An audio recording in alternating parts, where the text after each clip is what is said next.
Ay, Liga pala to. Yes, Ma'am Bern. Yes. Ano po to? Tournament sa Middle East, Madam. Ayan, shoutout to you, Madam. No? Ayan ang isa, syempre, ang ating healing galing na si Madam. Ang Oh My V. You know. Squad to Cup. Yes, bossing. Yes, Mr. Pickles. Thorns remain. Ganun laro, nakatilt umpisa agad. Ayan nga guys nakita nyo guys no, yun yung mga tinatawag na kailangan yung ma-maximize yung mali ng kalaban nyo. Ayun. Diba, nakita nyo guys no, kung paano min-maximize ng Trojan Hunter yung pagkakamali ng Infernal Fury na sobrang, guys nakita nyo naman sobrang lamang kanina ng Infernal Fury no, pero yung mistake na ginawa nila guys, yun yung naging problema nila doon, yung sa Lord no, yung sa may Lord guys no, so yun na naging naging mahirap sa kanila guys dahil yun nga guys no, pinilit nila na bawas-bawasan yung Lord mga idol even though nagde-dep pa yung Suyu no, kaya guys kasi binan guys ng Infernal Fury yung Lancelot dito mga idol, kumbaga respect ban. Pwede na sa HOK Cup. Pwede na ba, boss? You know. Sana all. Ano ba? May ano ba? May shoutouts na din ba tayo ng ano? HOK, boss. Ay guys, yung makasama natin mag-rank game, oh. Shoutout kay Mr. Pickle at syempre kay Oh My Venus natin, guys. You know. Oh My V. Let's go. Ay. Naku. Ako, hindi maganda yun. Nahulog ang aking cellphone. Guys, nahulog yung cellphone ko guys. Loko. Sandali na lang. Nan guys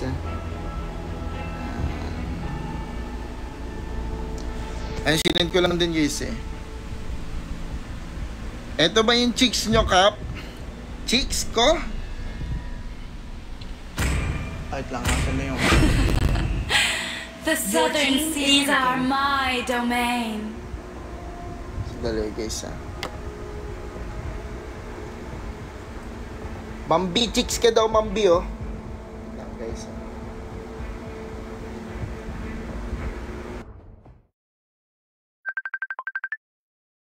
Huwag yung loko. Live ako. Come and join me in my dream world. Yan guys matawag yung pinsan ko guys. Loko talaga yung pinsan ko na yun oh. I am the sovereign of the abyss, the slayer of gods.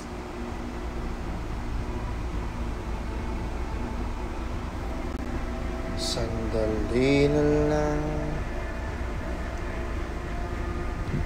Maganda to guys mukhang paluto. Okay. Mukhang nagkalabasan na ng kanilang mga best pick. Pero ako guys no, Minotaur. Guys, one of the best tank for me ang Minotaur ngayon Ngayong season na to guys, sobrang gamit na gamit ang Minotaur. Even on the rank games guys talagang ang Minotaur palum-palo talaga guys. Sobrang most pickable hero in this season guys. Grabe. I think pag nag-ano nga guys, thank you sa pag-share ng live guys no. Ayan guys. Sa mga hindi pa po nakapag-share guys, pa-share naman guys no, pa-repost ng ating live stream. Maraming salamat po. Lang. Sana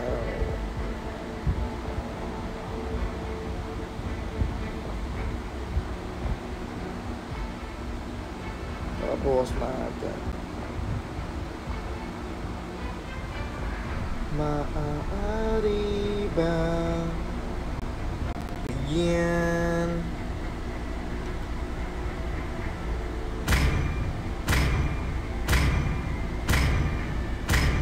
Time and tide wait for no one. Your team is your girl.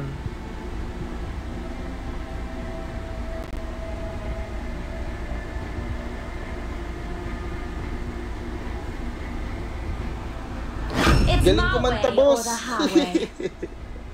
Alala.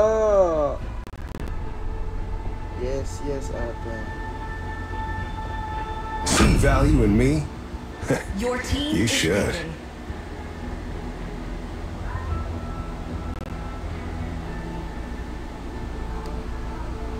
Then guys, you should.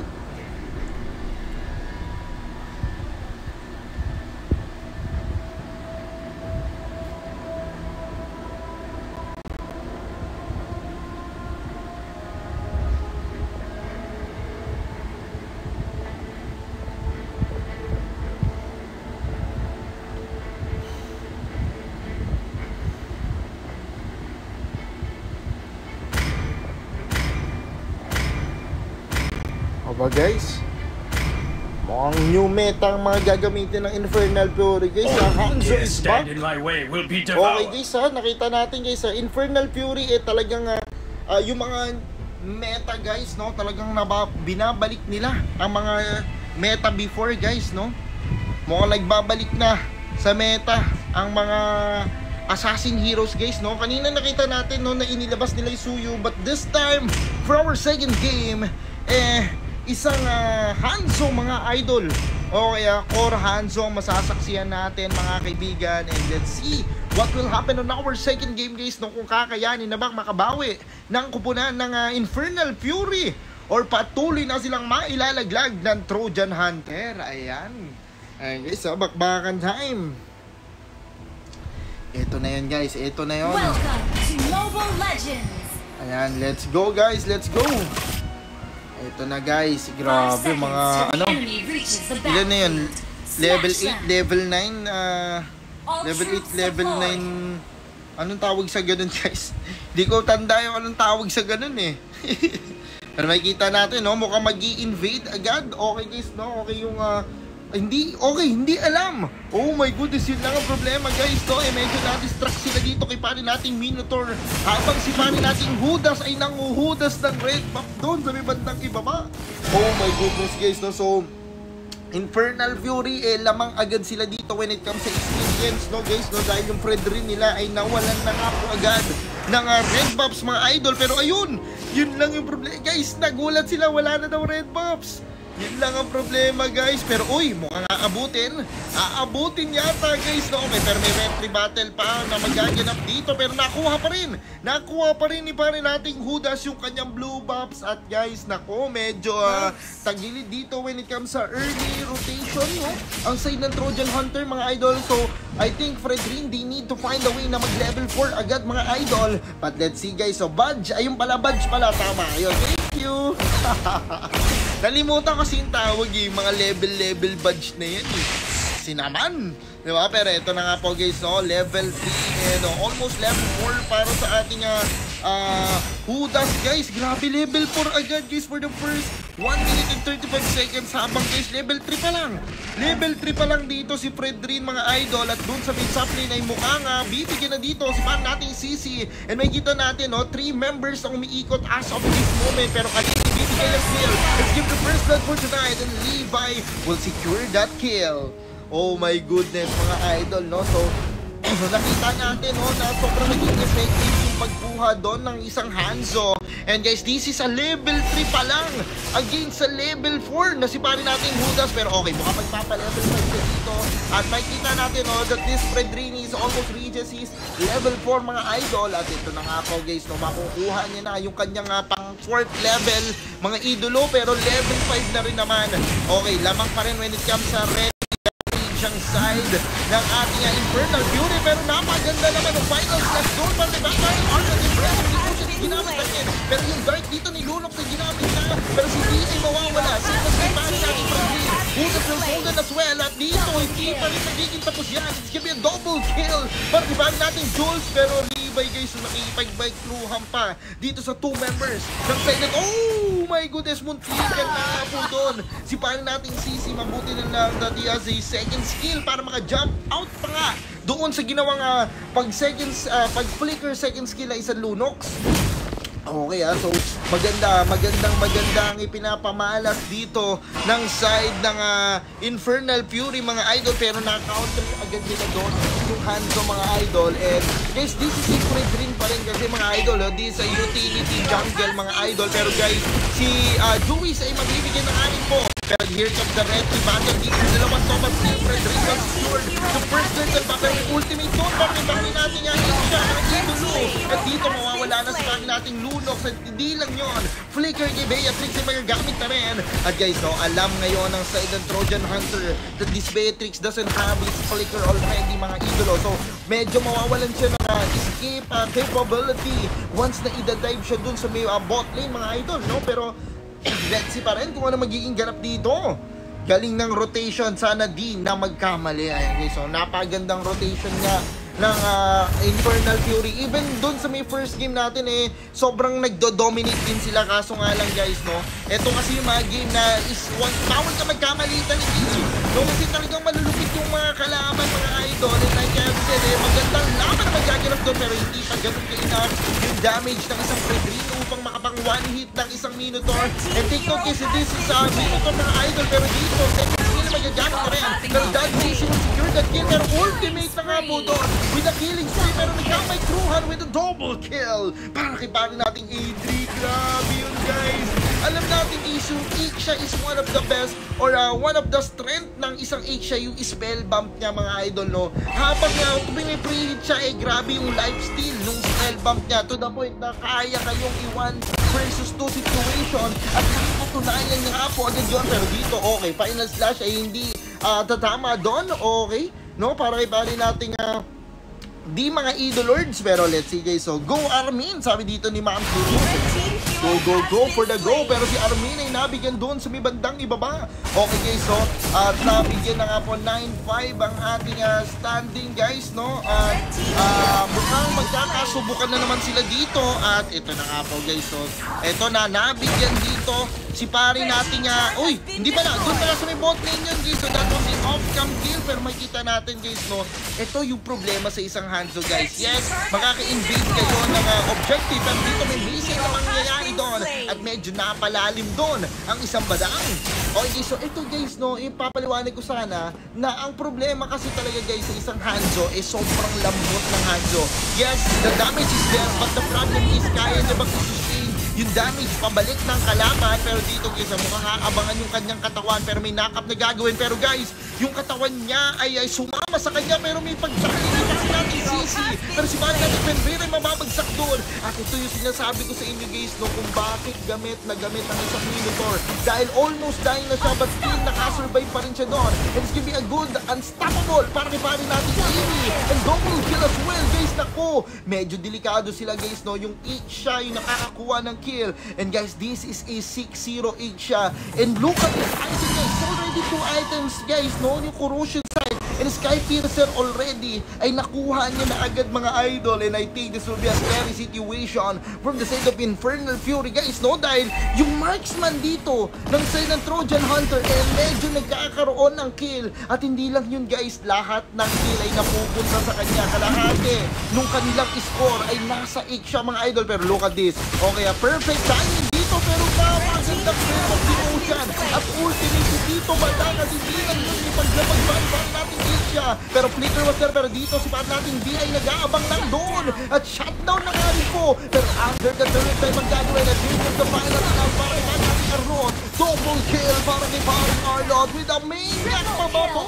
Triple kill with a maniac. Hindi, okay guys, that's not a maniac, mga idol, dahil naagaw dito ni pari natin Lunok yung pang-maniac sana di pari natin Arlot, mga idol. Pero makikita natin na napakasakit na one hit, pero mega kill guys. So this is a damage Arlot, ladies and gentlemen, no? So for me, okay, may panapat pala dito ang side ng Infernal Fury doon sa Ixia, mga idol. Kasi guys, so Beatrix against Ixia, I think it's all about range Pero once na magkagigitan guys, mas malakas ang Ixia for me, no? Mas malakas yung lifesteal niya against sa isang Beatrix. Pero once na merong Arlot, mga idol, medyo mapipigilan at maiilang isang Ixia na maglapag ng kanyang ultimate, no? Once na pumasok din ang Arlot, dahil guys, ang sakit ng Arlot, especially once na yung petrify niya is naka-ready, medyo magbabago ang tagpo o ang kwento ng ating Summer. Pero dito nabigyan na naman yata si pari nating Beatrix, pero dali mo, oh my goodness guys, so kamuntikan na siyang mabuhay doon. Grabe yung healing galing di pari natin Bad Easy. Pero guys, paring Hanzo running for his life at the red bakit nakuha niya pa yung turtle ba, pero si Judas ay mapapabagsak. That was an objective over the kill, mga kaibigan. Pero double kill para kay natin Ixia, but still buhay pa rin naman, hindi lang miyembro ng side ng Infernal Fury. Pero guys, grabe yung pagtulusok doon at yun lang yung problema guys. He's trying to get a kill and guys, uulitin ko, that was a Minotaur, hindi agad siya mabibigyan doon. Okay. Wait lang guys ha. Sandali lang guys. Sandali lang. Go Armin. Ayan nga guys. Ayan. Welcome po sa ating live stream. Pero killing spree. Para paano nating A3 ladies and gentlemen. 2030 ng ating standing. Pero guys, naku si Judas ay hindi na tumatagal doon sa team fight. Pero dito may pag-flicker na gagawin. At guys, hindi na biro yung damage dito. Kung kanina 6-0 guys, ibahin nyo 10-1 na ngayon. Pari natin Iksha. Oh my goodness, I think this will be a scary situation from the side of Infernal Fury. For me guys, no, Infernal Fury, kailangan ma-reach ni pari natin Arlot yung isang tawag dito guys, no, kailangan niyang ma-reach yung isang Iksha mga idol kasi yan yung nagbibigay or main damage ng side ng Trojan Hunter mga idol. And for me, malaki yung possibility to win this game ng Infernal Fury once na ma-pick off nila agad yung Iksha mga idol. Pero let's see no kung ano magiging ganap nila dito. Pero guys, napakaganda naman takedown ang ginawa nila doon and that's gonna be a good unstoppable. Pero dalawang ultimate ang nakuha ng side ng Trojan Hunter doon dahil pinatay yung kanilang member mga kaibigan. Pero guys, Neko ay very patiently waiting. Maganda yung kanyang positioning dito sa may bandang ibaba. Nakakuha siya ng vision at the moment. Pero ito yung sinasabi ko sa inyo. Medyo papasok yata. Is trying to get assassinate dito. Pero yun lang yung problema guys. No, may depensang Marino para sa isang Iksha guys. Nako po guys, yun lang ang problema dito guys. Nabigyan na nga po doon yung Arlot ng side ng Infernal Fury. Siya pa naman guys yung kailangan dito. Pero itong ating Lord ay nakuha na natin po dito. Okay, this will be free Lord para sa side ng Trojan Hunter. This time guys, no, wala pong nakuhang objective ang side ng Trojan Hunter. Yes guys, nakakuha sila ng buff nung early. Pero hindi nila na-maximize yun hanggat mag-early to mid-game mga idol. And I think this will be their punishment mga kaibigan. Kung nakuha nila yung red buff kanina ni pari natin Fredrin, ay kukunin naman ang kanilang base. Napagandang paglapad natin siya. And this time wala nang sustainability na mangyayari. Si Joey ay mawawala na natin po dito. At si Dad Jace ay napakakunat at still buhay pa rin. Pero may flicker na gagawin. Pero si Judas ay nakuhudas na naman. Pero dito may wind of nature para kasama natin A3. At ito guys, no, kailangan dumipensa ng Infernal Fury. Yung Lord ay nagmamarcha na doon sa mid top lane. Mabuti na lang na meron pa silang mga inhibitor current shield at nakasuntok yung Lord. At may papasok pa ng mga minion waves doon sa mid top lane. At even doon sa may mid lane ay napagandang clear up naman na nagagawin. Pero guys, ay medyo nagkamali yata ng first killan doon si pare natin Dad TZ ay Judas mga idol no. Pero tingnan natin, chill out lang muna guys no. Guys, ito yung mga laban na hindi kayo pwede maging kampante. Kung makikita nyo guys no, kung makikita nyo guys sobrang ganda no nagiging performance ng side ng Infernal Fury dito no, pero ay ng Infernal ng Trojan Hunter, pero hindi sila pwedeng maging kampante dahil pwedeng may comeback potential pa na maganap mga idol no. Pero tignan natin kung ano magiging gameplay nila dito. Let's see. Pero dito may ako po na magandang ultimate na naman para iparin natin Isha, pero may counter set para kay Minotaur, but still buhay pa rin si Dad TZ. Pero masakit na. Ito na yung sinasabi natin guys no, si Armin mga kaibigang oso. Mukhang Armin is online mga kaibigan. Okay guys, so ramdam na yung kanyang mga machine gun. Sabi dito, akala mo ikaw lang mga may laser, ako may machine gun ako. Grabe yun guys. So I think it's the battle of the marksman, ladies and gentlemen. Shoutout kay Ma'am Ara. Ayun o, shoutout sa iyo. And shoutout kay Ma'am Ara. Welcome sa live stream natin, Ma'am Shi. Guys, sa 27-17 ang ating standing. 10 kills ang lamang in favor of Infernal Fury. At guys, when you look at our gold lead, it's all ready 2K gold lead lang. Yes, ang laki ng lamang ng side ng ng Trojan Hunter against sa kill mga idol. Pero makikita natin no, na pagdating sa gold lead ay halos pantay lang at napaka-onti lang nung margin nila doon mga idol no. So Guys, ito yung sinasabi ko sa inyo eh. Hindi pwedeng makampante ang kubunan ng Trojan Hunter. Okay?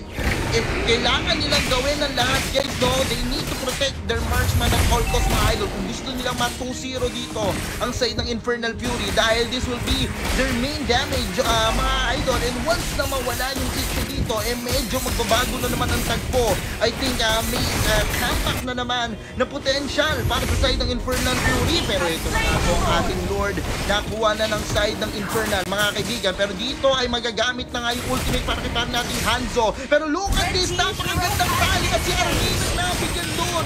Exam yung problema. The main damage from the side of Infernal Fury is down. I repeat, the main damage is down, mga kaibigan. Pero si Gatsys ay mawawala na rin. 2 members left dito. Pero oh my goodness, napakasakit dito.